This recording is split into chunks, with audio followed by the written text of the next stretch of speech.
महाभारत के विनाशकारी युद्ध के अंतिम चरण में जब कौरव सेना पूरी तरह पराजित हो चुकी थी और उसके सभी महान योद्धा धराशायी हो चुके थे, तब दुर्योधन अपने जीवन को बचाने के लिए एक शांत झील के भीतर जाकर छिप गया, यह सोचकर कि वह कुछ समय तक सुरक्षित रहकर फिर से युद्ध की योजना बना सकेगा।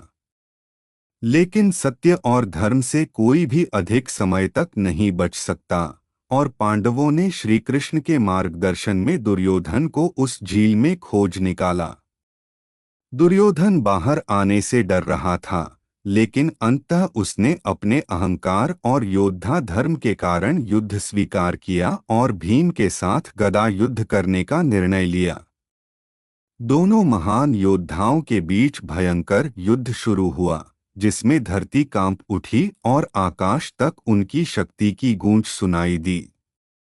दोस्तों, अगर आपको यह महाभारत की अद्भुत कथा प्रेरित कर रही है, तो कमेंट सेक्शन में जाकर राम राम, हरे कृष्णा, हर हर महादेव या हिंदू धर्म से जुड़ा कोई भी पवित्र शब्द लिखकर अपनी श्रद्धा जरूर व्यक्त करें।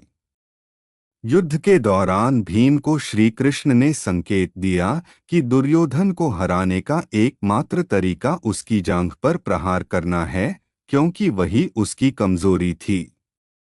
अंततः भीम ने उसी स्थान पर प्रहार किया और दुर्योधन धरती पर गिर पड़ा। उसके साथ ही उसके अहंकार और अधर्म का भी अंत हो गया।